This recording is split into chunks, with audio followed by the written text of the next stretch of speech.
we were having a conversation with him as to why he made that decision, but we just wanted a bit of a background of what he's done in politics, and then what happened in 2020 that has gotten him here. Once again, welcome. Thank you. Yeah, I think the conversation was somewhere around when you were talking about the experience in Oda. Yeah, yes, Oda Secondary School, right. And involvement in the campaign of Safmafo. Exactly. But at that time, were you were at the voting age, I'm guessing? At that time, yes, some of us were at the voting age, some of us were not at the voting age as students. So as part of the campaign team, you had people who were not qualified to vote? We were not qualified, but we campaigned. They were campaigning? Oh, seriously. But at that time, what got you involved in campaigning for the new patriotic party? Well, in '92, I have been involved in campaigning. No, my mom is strong NDC, and my dad is strong NPP. Okay. And I think my dad won most of us. Okay. Because myself, my senior brother, we were all leaning towards the NPP. Okay. Because basically, the UP tradition has been part of the family for a very long time, with our great-grandfather being Tete Goldsmith. Okay. And so we've been involved in UP politics, and that's a whole story on its own. That will be told. Yeah. But that was what attracted you, exactly. Even though your mom was typically. It is always said that we lived in the same house and argue our points in the same house. Your mom, everyone was in the same house. Yes. Whilst your mom was supporting the new patriotic party, the National Democratic. Your dad was supporting the new patriotic party. Yes. But what really did attract you to the NPP? Well, I think that growing up, I felt strongly that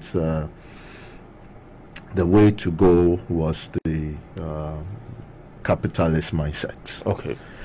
More because of probably my training as an accountant, my study and training as an accountant got me to believe that the surest way of making sure that this country develop and its people develop, it's based on the energies of the people being put into the best use for themselves. Okay. And therefore that is what attracted me. That is the ideology with which the party was formed, was what attracted me. So if your belief was, if we put the energies of the individual to proper use, yes, and we're able to grow that energy ultimately to benefit the country at large. Exactly.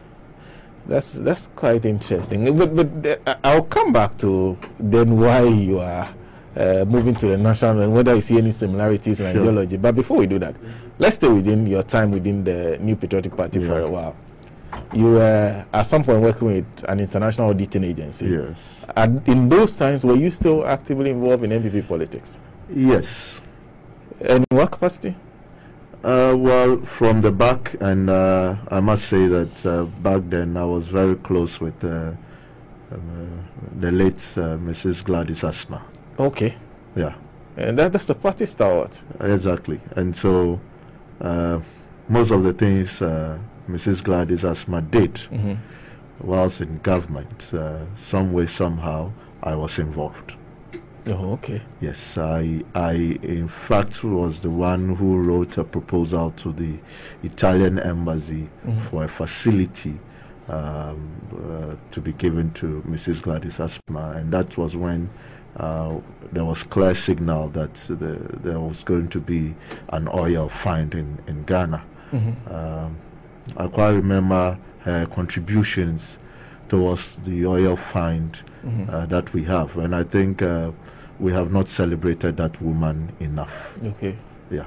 Mrs. Gladys Asma. Yes. So your contribution was even the form of content and the arguments that were made, and so you did all that. Oh yes. But behind.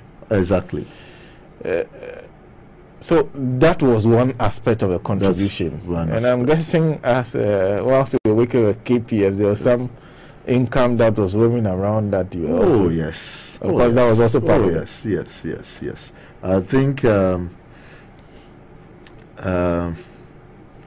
in 2008, Madame sent his personal assistant to my office to ask me to contest for the Odododiodio seat. Okay. Which then I refused with a reason. And I wouldn't say the reason here, but 2008. Yes, 2008. Gladys Asma's proposal was that you should contest. That I should contest. I should get involved and contest. She had never understood why I always want to be at the back. Okay. And so after that, she kept on until. But at that time, what were you doing at that time? You had started. At that time, I have started my own practice. Oh, okay. Yes. Well, is it? I know you said you won't give the reason, but I was wondering, were you also expecting to move into that role at the time? Yes, I've always had that thing that at the right time I would get into politics. Well, I traveled with I would say a daddy figure, an elderly man, very astute businessman. And on the flight, we had a lengthy discussion for about 4 hours. And the long and short of the discussion was that to be in politics, you must have served yourself. Okay. Served your family. Served your immediate community. Then you can think of putting yourself up to serve politics, to serve the people. Okay. Serve yourself. Serve yourself. Your family. Your family. Your immediate community. Then you can. And then you can. And so at that point, you didn't feel that you were done with all that. Exactly. I'm wondering how that sounded to her, putting forward that proposal. Was it that easy for you to just turn down? I have been, and anybody who have been close to me, I am the type who would say my mind. Okay. At any point in time. You can put a gun on my head, I will say my mind. And she knew that. And she knew that. So after that, what happens? After 2008, turning it down? Yes, after 2008, turning it down, I think 2012, still I wasn't, and you still didn't feel you were, were ready? Exactly. There was so much reason in 2016 to be on the front line. Okay. So that was when I was on the front, the front line in 2016.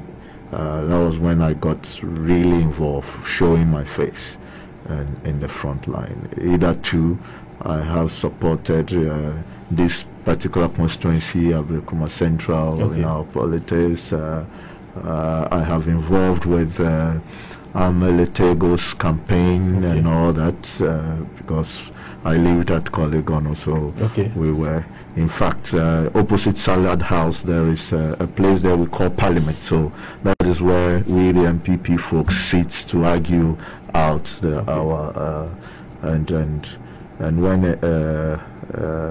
people want to attack the NDC, they just come, the NPP then, they just come and stand there and tell us their piece. It was the best place. It was the best place. So I must say, behind the scene, I was involved in all the politics around these areas, and I still will that influence. Gladys Asma, Amele Tego, those are very strong women within the New Patriotic Party. Oh, yes. Now, how much of an influence did they have on you?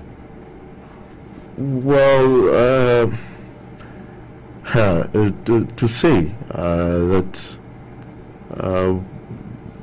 not really a direct influence, but I had engaged with people and these are people with very independent mind, very intelligent.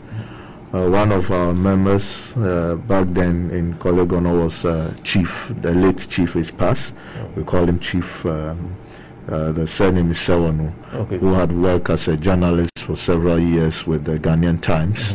And we have on Free, we have Philip, we have a lot of these guys. The gentleman who was the recent aspirant in the constituency of for the NPP in Ablekuma South, Bernard Brown. Yes, the father was directly more like a father figure in the NPP back then when he attempted the assembly elections and all that. So yes, we have been in there. We've been influenced by many. When he became, I think, the Greater Accra regional secretary and all that. I mean, we were actively in there at the background. But in 2016, that was when I decided. You played a front row. Yes. In what form was that front row? Today they say I did not play any role, so I want to keep it like that. But you campaigned. Oh yes, I mean it is not a hidden. It is not hidden. It was seen by all. I was on the front in Ablekuma South. I was in front in Odododiodio. My influence in Teshi. I mean, oh yes, I want to keep all these things to myself because they have, the party specifically through its general secretary have said that I was a mole and I was never a real NPP person. I want to keep it to myself, and I only pray for one thing: life. And in 2024, I pray that the NPP retains them, especially all those in Greater Accra, so that we meet on the turf. Okay, but before that, also we're throwing the names about. One name came to mind: Odododiodio. Yes. Did you have any contact with him? Well, let me say this: in our house at Mudo was the women's organizer of NDC called Brown Sugar. Okay. And Brown Sugar. Yes, Brown Sugar. She was a strong woman. You can't do anything to bring her down. Okay. She was such a strong figure, and there was some issues with the dressage and family and all that, and you know, because we were in the NPP. We knew there was an attack coming. Okay. So we had to slide away so the attack would go on. You know, the local Gamashi fight and insults. And it was between Odododio's sisters and Brown Sugar. And we were watching from afar. you didn't want to get involved. Yes. In 2016, we had the NPP was cash trap. Okay. We had to. In the lead up to that. In the lead up, yes, the party was broke. Really? Yes, and we had to last minute raise about 43,000 cedis in my office to be able to share some maize and all that to the main houses in Gamashi. Okay. And prior to that, the current Minister of Finance, I've had a meeting with him at number 16. Okay. And then nothing really came true. Okay. All that was meant to raise some money. Some money, and the maize that was bought had all gone green. So last minute we had to raise, and I must mention that one, Mr. Yarboi, so I think that is 30 or so. He lives in the constituency. I think he had even traveled and was landing on that day, so I had to, right at the airport, I had to give him a call and tell him, look, you just have to give us anything you can afford to give us. He was able to raise 3,000 cedis. The party, I think, brought 2,500 cedis. Yeah. Out of the 43,000 that you were able to raise ultimately. Exactly. Mr. Yarboi also came through with some amount, and then Odododiodio sent an envelope. Well, it was 800 cedis in the envelope with 10 Ghana cedis at the bottom of it. Anyway, the envelope was open, so I decided I would give Mr. Odododiodio a receipt, and I was told that he hates that. Okay. Yeah, it doesn't really sit. That did not sit well with me anyway. But all the same, we raised the money, so you can guess where the rest came from. So you are at the forefront of raising money to the extent that at the last minute I was made the finance committee. Me, the Mo. Okay. I was made the finance committee chairman. Oh. For the campaign 2016 in Odododiodio. 2016, you were the campaign finance chairman of the NPP Odododiodio. Yes. That must be very key to the how the election results in 2016. Well, they said I did nothing. I want to keep it at that I did nothing. But in 2016, you were involved in the campaign in Odododiodio. Did you believe that you could have wrestled the seat from the National Democratic Congress at the time? At the point, yes, I thought we could wrestle the seat. But going forward, I realize we have a bad material. A bad material? Yes. And by this, I am being brutally honest. I believe the candidates cannot win an election. The NPP candidate who contested in 2016 cannot win. Yeah, couldn't win an election. But you didn't say couldn't, you said cannot. Cannot, yes. So even if you contest the next election, you will still lose. Well, I am not God, so I can't say that. But from what I saw and what I experienced, I knew there was no way he could have won at that time. But based on your own efforts, you believe the candidate was strong enough? Yes. You could have? If the candidate was strong, he could have. I mean, 2020 was the best chance for NPP to take the seats. The party then wins power in 2016. Yes. Comes to power in 2017. Yes. Was there ever an offer of anything in terms of position to you?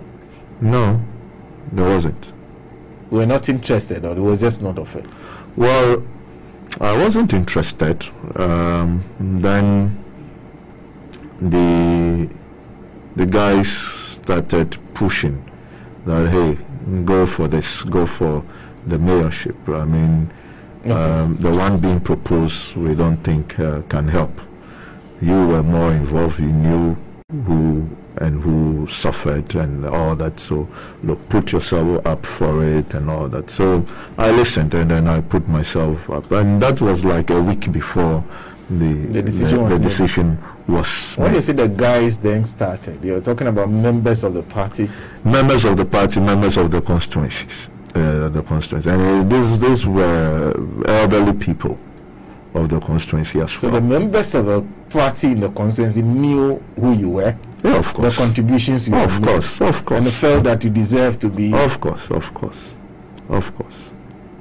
And they said you put yourself up a week too? Yeah, a week to the announcement. Then that was just a formality. If you knew that there was so... Well, somehow, nobody knew when the announcement would be made. Okay. So, of course, as at the time I put myself up, I think it's about a week, if my memory set me right, maybe 2 weeks before the announcement was made. How do you put yourself up for that position? Well, if it becomes an issue of competence, I think I had every reason to do that. Okay. based on, but I'm wondering based on the one being proposed. Okay, I'm wondering how the process was like. Well, I believe in competition. At every point, I have indicated that I believe in competition. I will never shy away from competition. No, I believe strongly in competition. So you started lobbying for it? So, yes. In fact, those who wanted me to be in that position, I tasked them to be the ones lobbying. So really, I did not move. Okay. I did not move a finger, but people moved to do the lobbying for me. So all you had to do was give them whatever my experiences are, more like my curriculum vitae, and let them do their work. Well, very important. You had to tell them, I am interested. Go ahead and do it. Yes, I told them I am interested. Go ahead and do it. I was invited by the late Odododiodio Aspirant to his residence, and then he asked me some few questions, and then also shared some few things with me. Okay. And then at that point, I knew what was going on. Okay. You know, in people's mind, and but we'll keep that to another time. So, but then the announcement was made. Were you surprised at the choice? Or you just heard that? I wasn't. Okay. I wasn't surprised at all. In the sense that those quote-unquote who are the kingmakers in the NPP, Greater Accra, I believe had a lot of disagreements with me. Okay. Well, in 2016 election, it wasn't like things were that easy. For instance, most of the kingmakers ran up to the 2016 election had suggested that we have the rally at Manchagbona. Okay. And myself, I disagreed. That if the party will have to come to power, then it has to be at the Bukom Square. Okay. Which rally are you talking about? I was talking about basically the only big rally in 2016. The biggest rally the NPP held? In 2016 at the Bukom Square. Oh, so the proposal was for Manchagbona? The proposal was for Manchagbona, and I said no, it's not going to happen. At the time, you were not constituency chairman, you were not regional chairman. Yes, but I had a lot of say, and I think I understand. I thought they were in politics, and so they should understand the dynamics of. And for those of us at the back end, we could see a lot of things. Okay. You know, I thought, and I still want to keep some of these things for the appointed time. And so we had to. It was very challenging because the rally was interrupted twice. Okay. I think Misbah program has to happen, and then there was an issue we had to postpone. And then the next one was sand was tipped on the Bukom Square, that the place will be renovated or something, and so we cannot use. So midnight, 12 midnight, myself, a few of my guys had to meet the gentleman who was in charge of the Bukom Square at deep sea. And at that time, those who claim to be men today were hiding behind the Jamestown public toilets. I had to go and meet them and strike a deal that we would have to have the rally at Bukom Square. What did you tell them? Well, I made them an offer they couldn't refuse. You made them an offer they could not refuse? Exactly. On your own accord? Yeah. Not on the accord of the party? No. Why did you insist on Bukom Square when Machiagbona was there, and perhaps would have been easier to secure? I still want to keep that. You had a reason for insisting on that? Yes. Bukum Square? Yes. Ultimately, did the rally turn out as you expected? It was most successful. It was the most successful rally I can think of in 2016. If it was, then why did it create that kind of tension between you and the people you call the kingmakers? Because back there we had always disagreed. It wasn't a jolly ride. I am not the type that because you are my friend, because you are family, you do wrong and I will not speak to it. I will speak to it. And I expect us to, after those disagreements, I expect us to come back just as normal. But I think they did not take most of the things lightly. And at that time, like you were asking, the constituency chairman was on suspension. The constituency chairman for Odododiodio was on suspension. Days to the election. Oh, not days to the election. Several months to election. He has been suspended. Or he was suspended at the time. Yes. Well, if you just join us, I'm talking to Nii Yarboi Annan. Nii Yarboi Annan is now a member of the National Democratic Congress. He was, by 2020 elections, when elections were happening, he was one of those who aspired to be the candidate for the NPP in Odododiodio constituency. But we are going to get there. How come what happened in 2020 made him to move into the National Democratic Congress? So now they are in power. You have feel that the bid for the chief executive position of the Accra Metropolitan Assembly. Yeah. But what happens subsequently? You were just watching on? Yeah, I just watch on. I just watch on. I mean, I am very busy a person. Okay. To say I have turned down a lot of interviews. But I couldn't refuse yours. I don't know why. I think what is was very persuasive. But let's now jump to then 2020 comes. Yeah. When did you make the decision that we're going to contest that the position? You were going to put yourself up to be candidate of the New Patriotic Party in Odododiodio? Strangely, it was also last minute. It was in I think late August.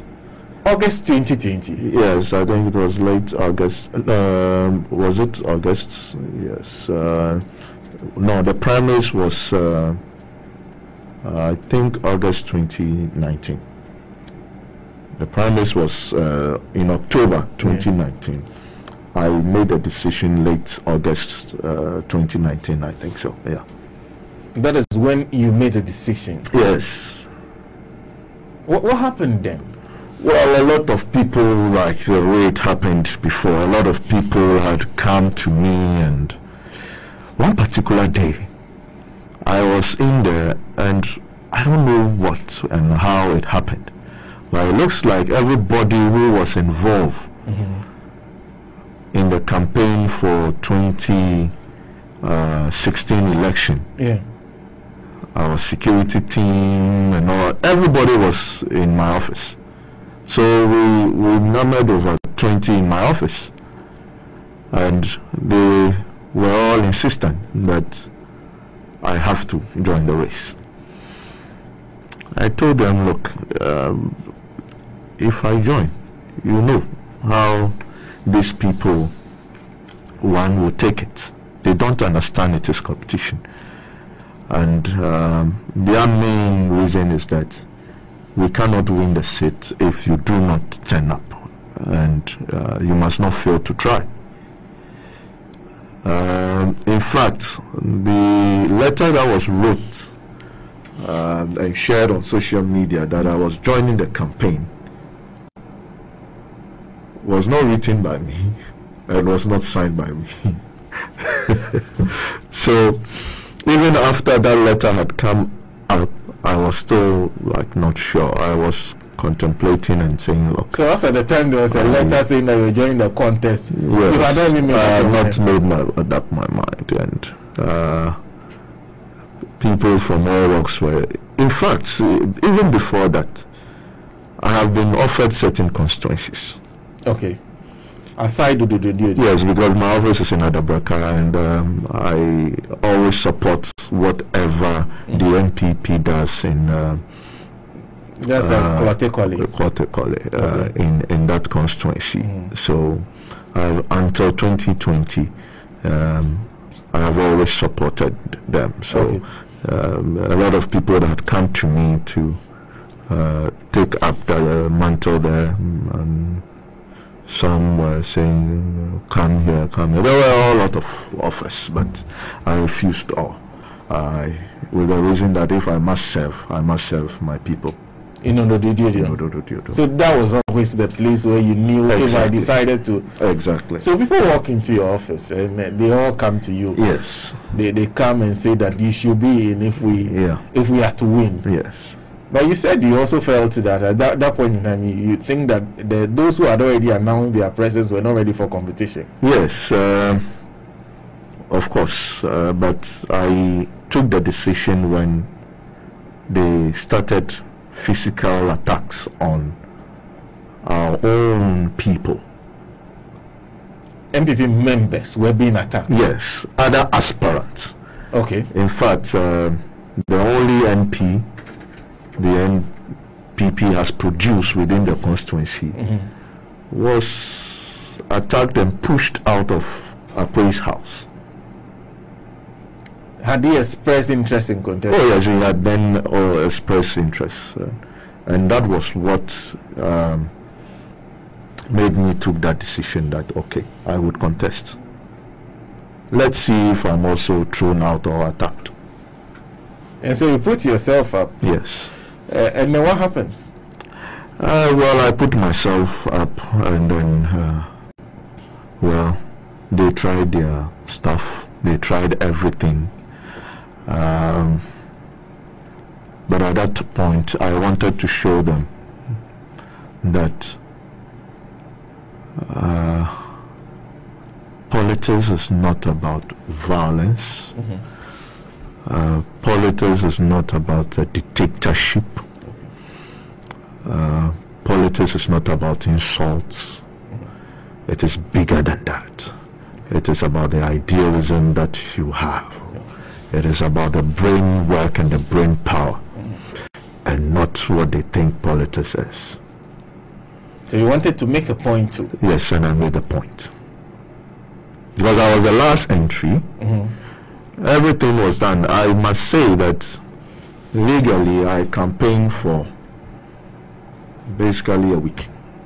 You campaigned for a week? Yes. Okay. So tell us, how did you get to the point where you had to campaign for? What transpired? Well, I picked the forms. I wasn't even in office, so I made my one of my assistants pick the forms, paid whatever has to be paid, and then we were on. Then comes the vetting. We got to the vetting grounds, and then I was called into a meeting. In fact, they have tried, they have come there with that mentality, mindset of an attack. But when they got there, they realized that if they try that, they will be the first to go down. So I don't know what communication had gone out. Then there was police reinforcement at the regional office. Where the vetting was? Where was the vetting? Then I saw the chairman rushing in as well. And then he invited me into the constituency or regional chairman? Regional chairman. Okay. The current regional chairman invited me to his office and told me, look, I didn't know you have such strength in the constituency. Okay. Are you the boxing promoter? And I said, yes. Oh, okay. We have taken the decision to suspend you. How do you call it? Is it rejected? Yes, there's this term for it. To disqualify. Yeah, disqualify. Yeah, I think. So I was disqualified, and I think I will make my letter also public one of these days. What was put on the reason and basis for, I will also make that public in due time. So at that point I was like, wow, okay, before they even heard you. Yes. You had been called into an office and I've been told that I will be disqualified. I said, okay, can do whatever you wish to. So there was there was a vetting ultimately. There was a vetting. But you knew the outcome. Exactly. Before. And the vetting was, I must say, was very interesting. Today I will tell you some of the things that happened in the vetting. Okay. I have never said it anywhere. I will say it here. One of the things the regional secretary asked was that when I speak on financial matters on my Facebook page, it hurts the party. Okay. And therefore I should stop it based on, I think, Section 5 of the NPP constituency that says you should not go against any decision of the party. Okay. So I answered and told them that, well, Mr. Arrow Solomon, you are a lawyer. What is written in there says that I should not go against a decision of the party, not a decision of a government or a government agencies. Yeah. So if I feel that something untoward is happening in our financial sector and also in our tax regime, I have every right to say it. And it is not against a party decision. Okay. And then he told me that, well, that is basically the same thing. The party and the government are the same thing. And I said, no, it is not the same thing. Then another thorny issue was... But hold on to that thought. Yes. You were commenting on government decisions when it comes to taxes, to financial decisions that yes. would be... Yes, yes. And did you... when you were doing that, were you also considering the fact that the government was from your party? Or you were just much more interested in commenting as an analyst than somebody in the field? Again, there are a lot of things that will come up. There are a lot of things. When we took power, at every point I have felt that there is something untoward happening. We might be taking a decision that is not in favor of this nation. Respectfully, I write to all the agencies, and if it needs to go to the presidency, I wrote to them. There was never a response. Okay. Okay. So I felt that the best way to communicate would be on my Facebook page. And indeed attracted some attention. And that really attracts some attention. Okay, so from the very onset, you had issues with some decisions, and whenever you felt that way, you put pen to paper. I think that is the biggest challenge in our politics, and I don't know how we might have to solve that challenge. The fact that I am a member of a party does not in any way suggest that if something is wrong within my own party, I should not be able to say it, and more so probably say it in public. Okay. And so that became an issue in the vetting. That became an issue in the vetting. Making the government popular. Yes. And the chairman of the committee said, you are not a small fry, you are a big man. When you write, people really listen. People really chance onto it, and it does affect the party. And I really did not understand. Why should those things affect the party? Is it wrong? The things I was writing, are they wrong? Did you write in a tone that suggested you were out to... For instance, like this current budget that has come up. Go back to the 2016 election. I don't know what we are doing in this country.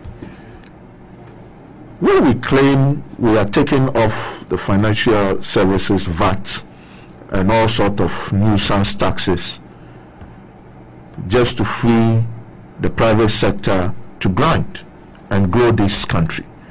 Now, do you know that out of the 1.6 million people that contribute to SNIT, almost 70% are coming from the private sector? 70% of SNIT contributors, yes, are coming almost from the private sector. That's sizable. And whenever government wants to raise money in a very lazy way, they attack the private sector. Our manufacturing is under attack, and manufacturing private sector has been under attack under this government, and it is not acceptable. This is a government, this is a political party that must grow the Ghanaian individual and the Ghanaian entrepreneur. Yet this is the party killing Ghanaian entrepreneurship. So ideologically too, they agree, even the party is going against its own ideology. Well, you should, when you read my statement, I made it clear, and it did not come from me. It came from our first manifesto, and this was the last sentence of the president's message, and let me read it. It says, join me so together we can build a country where if you show up, step up and work hard, you will have your fair share of its work and be fairly rewarded for your hard work. A country in which hard work pays and cutting corners does not pay. A country in which no matter where you come from, you will be rewarded based on merit, not on whom you know basis. A country in which every young person can hope and aspire and reach his or her fullest potential right here in Ghana. Tell me, 4 years on, are we true to this message? We were the very people who shout, speak truth to power. Today, truth to power hurts.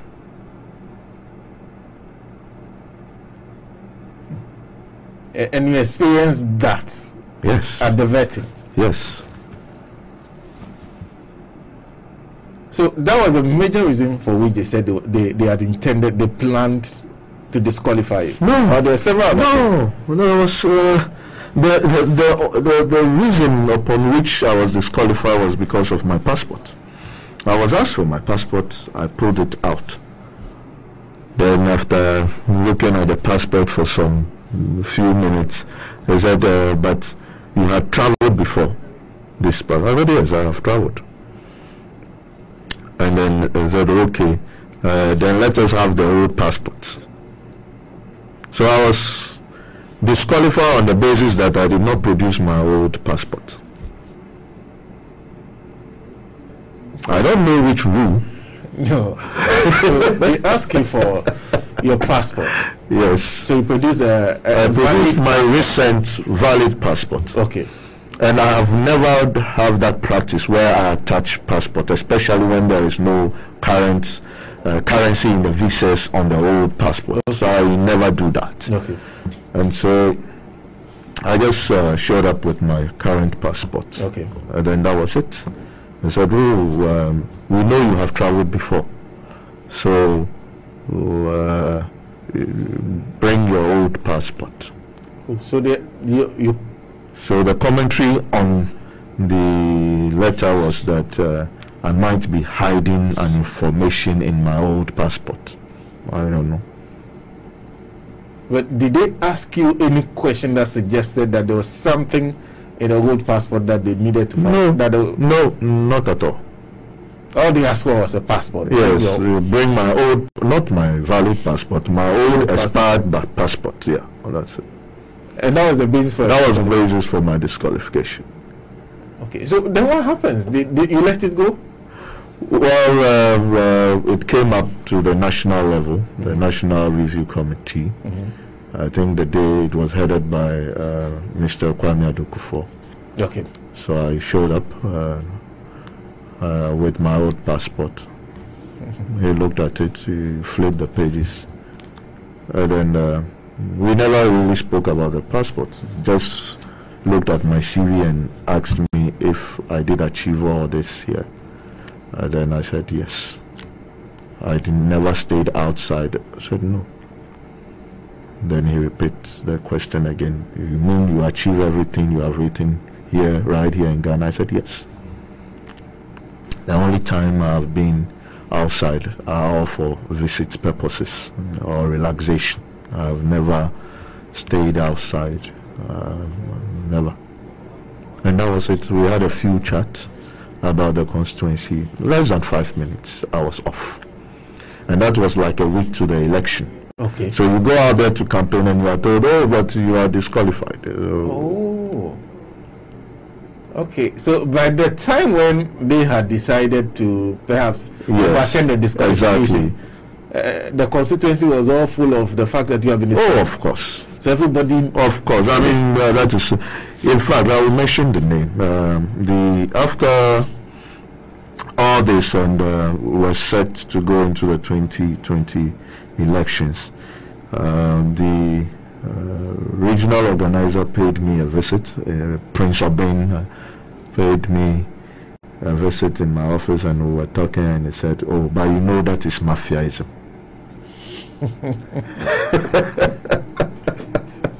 So they told you that that was mafiaism? Yes. And I gave him a prophecy, but he has not come back to me. I told him that if the NPP do get 16 seats in Greater Accra, he should get back to me and change my name. On what basis did you say that? That is something I want to keep to myself. No, but that also suggests that you also intended to repay them in the same manner they did you. Well, he gave me the answer. He says that is mafiaism. So it is accepted. Does that suggest you played a part in what happened? Well, all I did was I stayed in my office and on my chair. In 2020, I did not campaign, and that is the truth. I did not step out anywhere. You couldn't find me anywhere. Mm-hmm. But strangely, they were seeing my ghosts all over. I don't know. One day I was in my office. In fact, I had supported a state institution, and then they were presenting me with a plate. I took hold of the plate, and then a call came. So I did not pick. Because a very, let's say in Ghanaian, a very big man was in my office. Okay. So I couldn't pick. So after the meeting, they had gone away. I just picked my phone and then called back, and they said, "Oh, Mr. Annan, I then yes, sir. Yes, you need Nii Yarboi presenting it." Your friend is saying, Nii forms. Said, "What do you mean?" "I'm in my office, sitting here, and you are telling me that." Yes, going to, yes, and that I have NDC paniflares all over me, and I'm the one beside Nii Yarboi. I said, ah. So if I have joined the NDC, it was the proposal of the NPP. So they started seeing that. They were going out there thinking they were destroying me. To say to people that, don't mind him, he's even on this, because on their own words, I have refused to join the campaign. Okay. I refused to join the campaign because there was a meeting between the candidates, his campaign team, executives, with the director of operation, Honorable Lord Kombe, when they had told him directly that they don't want me anywhere close up to the campaign. They don't want to see me in their campaign. Okay. And on that basis, I said, thank you. I won't join your campaign. I mean, I would keep my few pesos in my pocket. Yes. So, thank you, I won't join your campaign. And I refused to join the campaign. The only time I visited Odododiodio during 2020 elections was to come and vote on the voting day. You were never part of any campaign? No. Because you said... I did not step foot even in the constituency. Because from your story, you still had some level of contribution towards this constituency, Clote Kole, Odododiodio. Yes, I refuse all.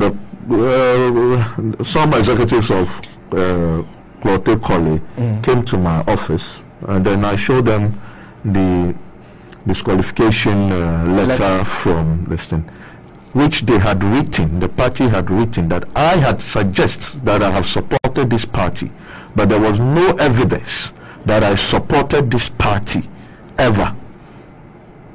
Apart from some receipt I showed, I have never supported this party. So I showed it to them and I said, you Alaji, this is the letter. The party said I have never supported it. Do you wish me to support you again? He says, no, I am sorry. And then he left my office. My own friend and brother, Bernard Anyabra, had on countless occasions made appeals to me to support. I said no. On the basis of principles, I would not support you. I know you are my brother. I support you in everything you will do. If he is doing anything today, I will support him. Okay. But for this reason, I cannot support you. Was that easy for you? Well, principles made it very easy for me. But also knowing that this is a party you've supported for so long. Yes. It doesn't mean that I should throw my principles away.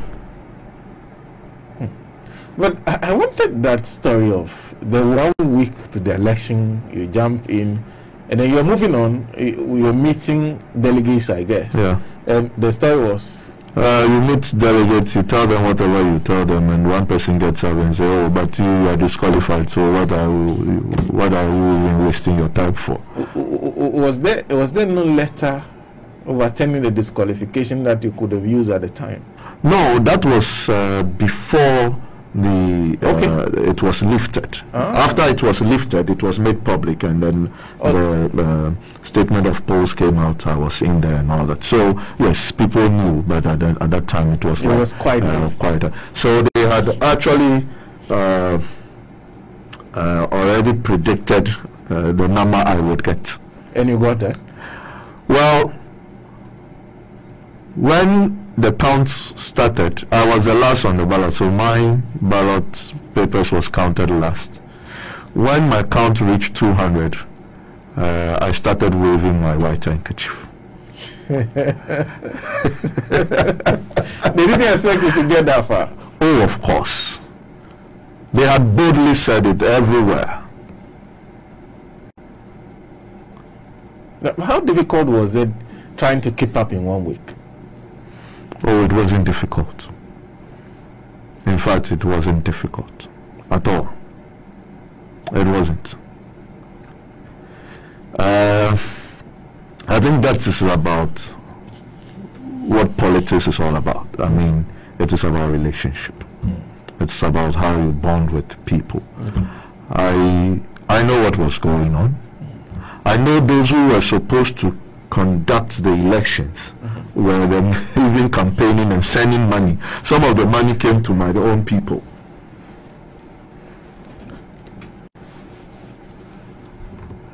Dr. Amon, who was the campaign,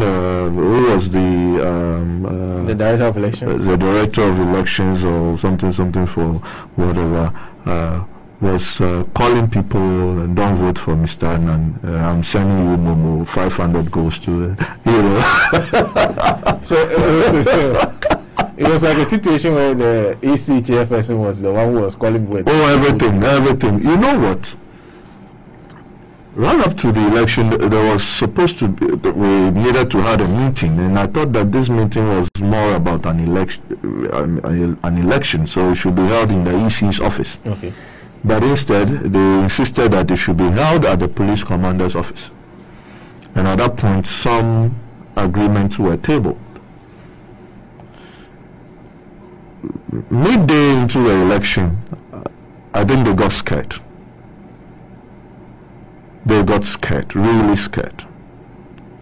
And they called a meeting right there that we should allow for proxy to for some proxy voting. Okay. And I said no. The moment you start the proxy voting, the election will come to an end. Mr. Police Commander, it was in your office that the decisions were taken. Now you stand here and they are changing it, and you are not saying anything.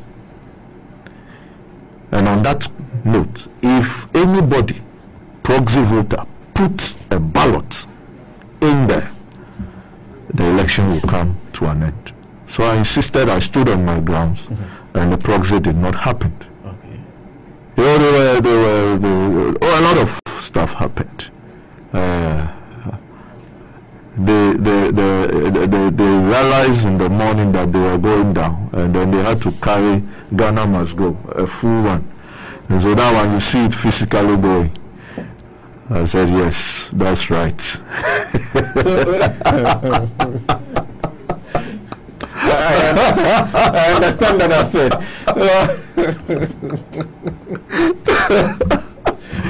Mr. is telling us the story of how his contest in Odododiodio for the NPP candidacy went.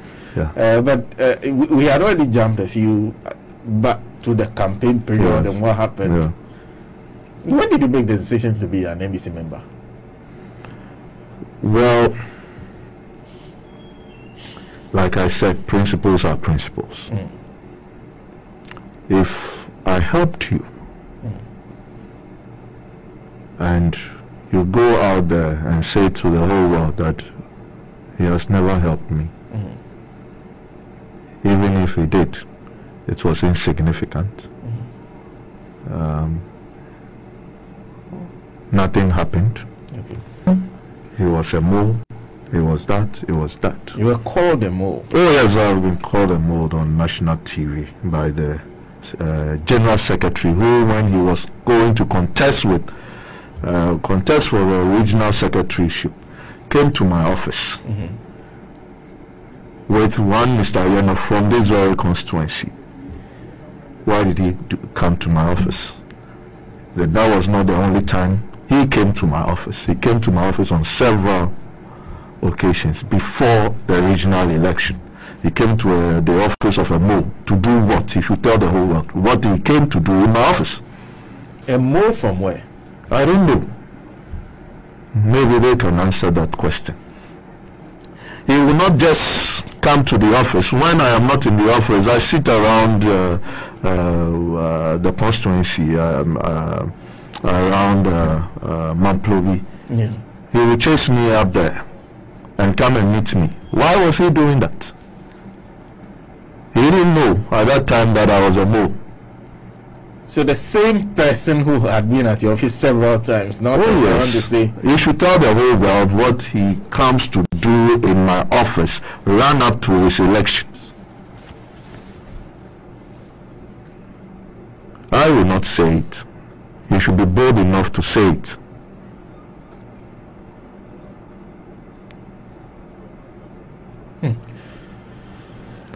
I think what they couldn't comprehend, especially in Odododiodio, is that I had chosen not to discriminate. You had chosen not to discriminate between MPP and NDC. Okay. So at all this point, NDC people come to me. I treat them the same way I would treat an MPP person. I don't see anybody in Odododiodio as NDC or MPP. We were citizens or people of one community before NDC and MPP. I had grew up with people who were NDC. We had played gutter to gutter at Koloko, who were strongly NPP. And some are strongly NDC. You tell me that I should not allow an NDC person. In the first place, he is not an NDC person.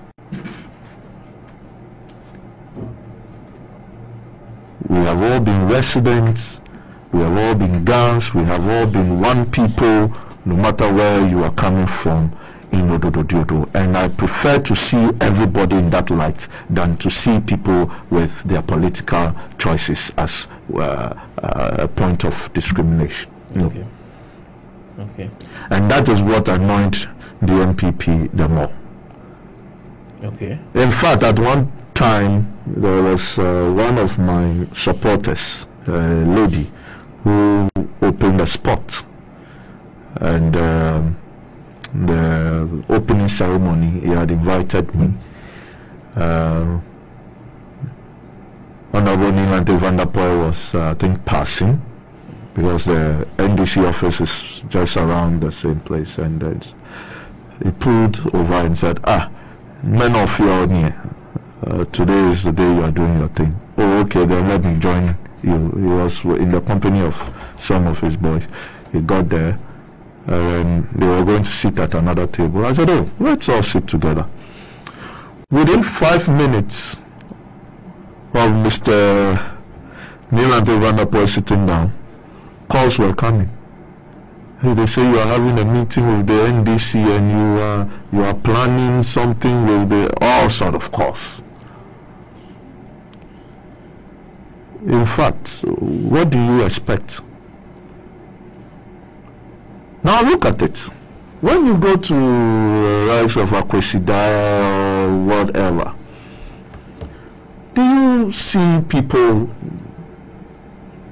right, asked to come in because they are NPP, and others asked to leave because they are NDC? Do we see that? Why is it that when it comes to us Gans, and especially in Odododiodio, we have people who want to separate us with our political affiliation? I refuse to be part of that, and I will never be part of that. Today I am in the NDC, yet are the people who say they are NPP, have they stopped coming to me? They still come to you? Oh, yes. But I wanted to find out at what time you made that decision. I realized that it has been suggested long along that you were already frolicking with the NDC. But when did you make the official decision? Oh, I had made that decision in my head long before the elections. Okay. Was it after what happened in the primaries did happen? What happened in the primaries? When I filed my nomination and we were jubilating, all right, one of my supporters was attacked. Okay. He's called Sena, mostly known as Holy Ghost. He has this van that he makes announcement with. Is very popular in Gamashi. Is very close to me. So we had passed in front of the other candidate's house. Then he was with the vehicle at the back, and they attacked him. And that day, if I said, okay guys, attack them as well, it would have been disaster. I said, well, they have broken the glasses, giving you some slaps. Let us not spoil the fun. Let's continue. So we let it go.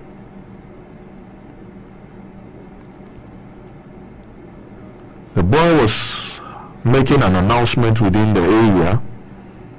The NPP sent people, about 6 boys, to attack him, destroy the entire machine. They called me. I said, okay, go to regional and report. Nothing happened. Run up to the election, the boy decided, I am joining the NDC fully. They had accused me that because I purchased the machine, the equipment for him, and if I am a true patriot, I should take the machine away from him. I said that he had decided to join the NDC. Yes, and I said that is absolutely nonsense. I'm not going to do it today. I'm not going to do it tomorrow. And they had attacked him during a walk and bent the machine during that famous yes, attack. It was planned like 2 weeks before that attack happened, and I knew of it. But I wanted them to succeed in the attack and bend the machine.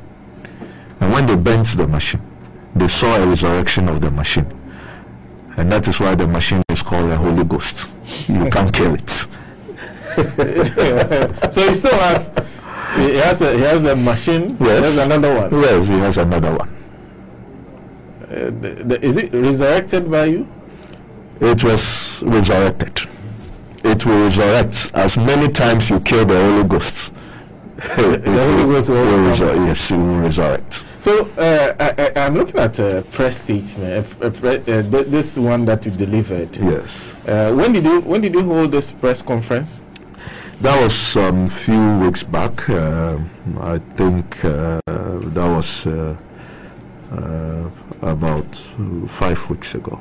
5 weeks. Yeah, announcing 4 or that, 5 weeks announcing ago. that you were joining the National Democratic Congress officially. Yes, announcing yes what had happened already. Okay. And well, you have already spoken to. I could do this before the elections.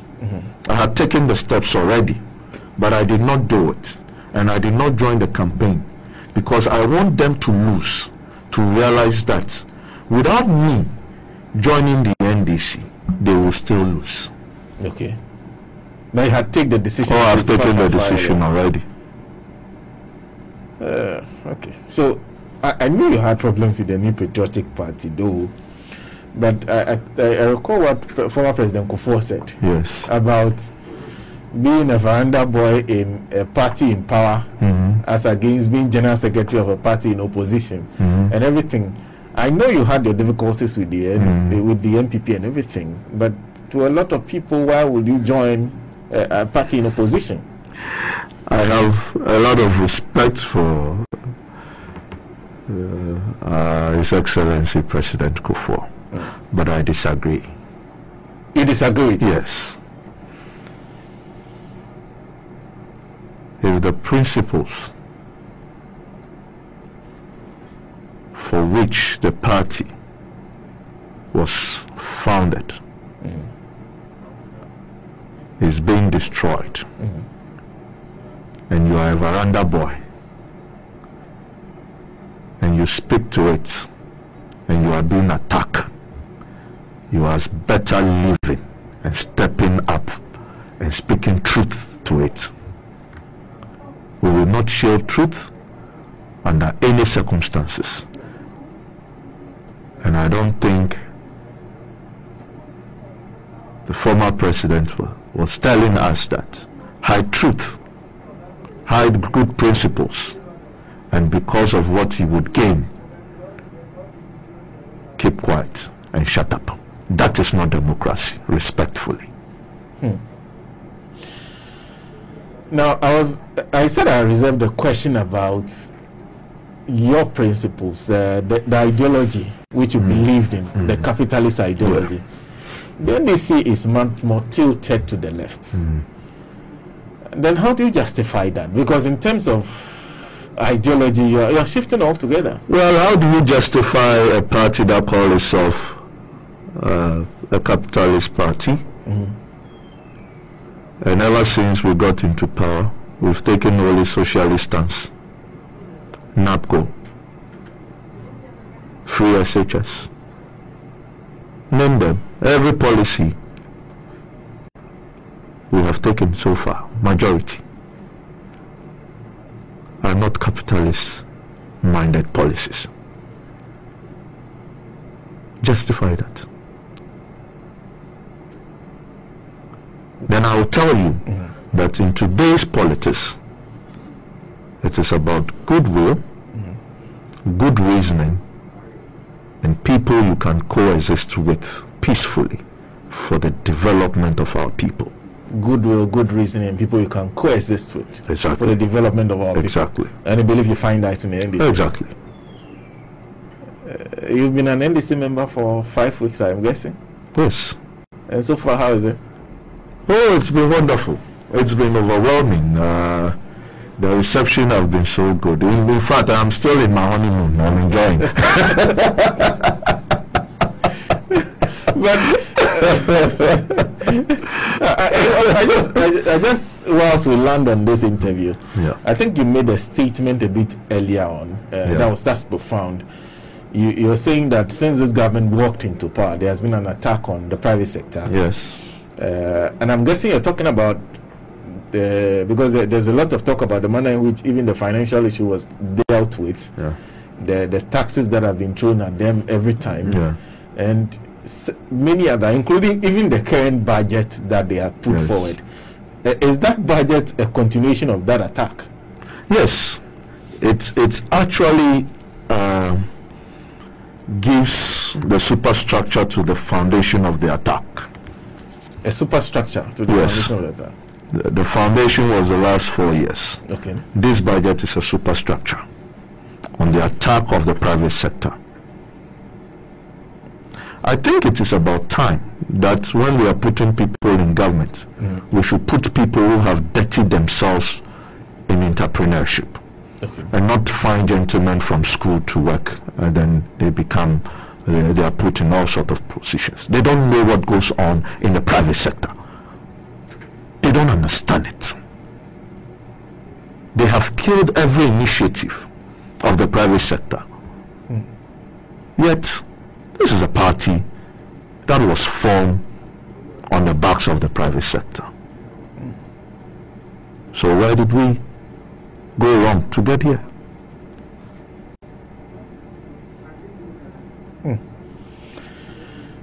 Also, you're saying that I am thinking of having a whole lecture for this. We cannot read this 2020 budget separate from the 2017 budget, the 2018 budget, what that was read in November 2017, the 2019 budget, the 2020 budget. We cannot read these 2020 budgets separately from all of separate from all of that, and separate from what you told the IMF before you went for the 1 billion credit facility support for the coronavirus. We cannot. Go and check the indications in there and compare it to what we did and see where the variances are. Nobody should lie to us. When we did the 2018 budget, we said what we are putting Ghana back to work. Go and read it. We recounted everything we have done. We have brought the debt to GDP to a check. We have done this, we have done that, we have done that. Go and check the figures. And I am ashamed.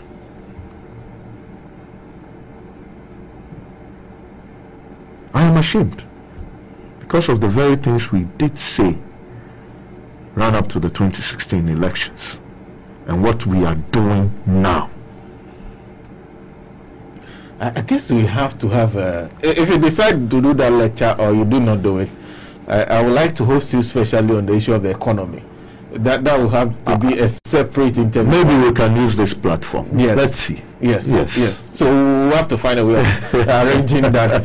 But I would, let me end first by wishing you all the best, but then by asking you, there's so much you said about democracy within the new patriotic party from what you've suffered.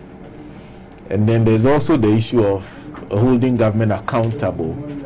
And within the context of being an auditor, what you make of what has happened to Daniel Yarboi.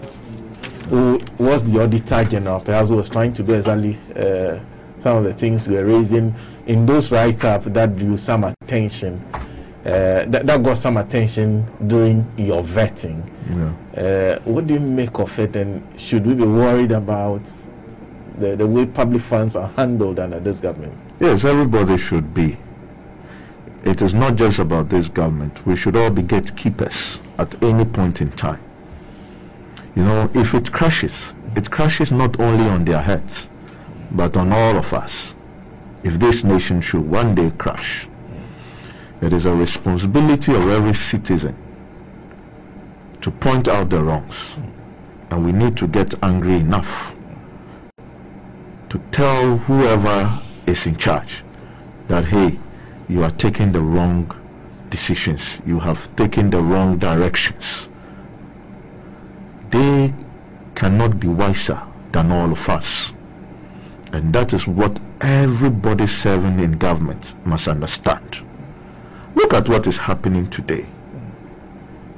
After reading the budget, we are now holding forums. We should be the opposite. These forums and dialogues should have occurred in the process of putting up these budgets. But this happens when you lose direction. And, well, I think I would say this. The future looks very bleak. For Ghana? For Ghana. Because the young ones coming, we the young ones coming to take over, are coming without principles. Okay. You see a lot of that in the political terrain. Exactly. And we are rather doing godfatherism. Okay. Today's politics in Ghana, it is not about the principle and ideologies that forms these various parties that hold us together. It is our gains, and that is so wrong. And the onus is on all of us to change that direction.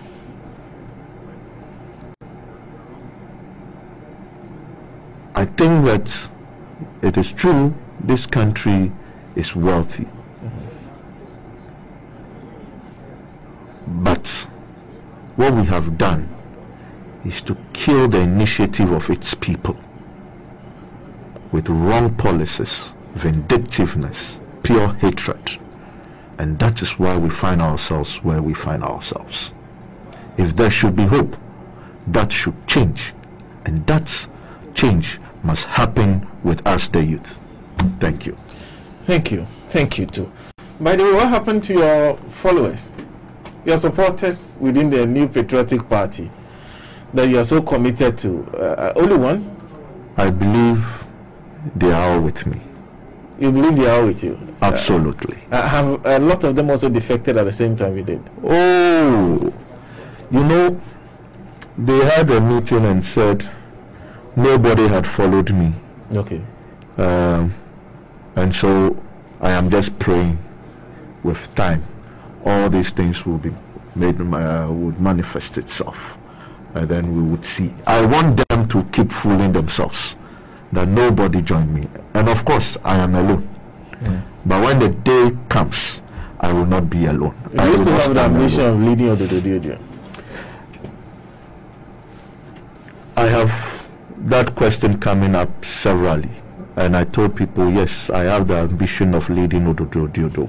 If only the people called for it. Why not? I will lead them.